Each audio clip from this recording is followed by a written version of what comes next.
Hey everyone, welcome back. In this video, I'll be showing you guys how to fix Claude notifications not working. First, check your phone's notification settings. Open the settings app and then open search for apps. Then look for Claude and make sure that you have allowed notifications. Turn allow notifications on if you have not already done so.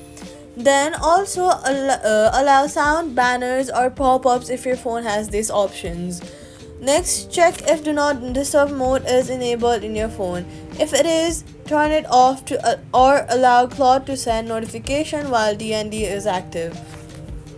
Then head over to your app store or your Play Store, search for Claude, and you should also make sure that the app is updated to the latest version. Outdated apps can cause notification problems. Now restart your phone after making these changes.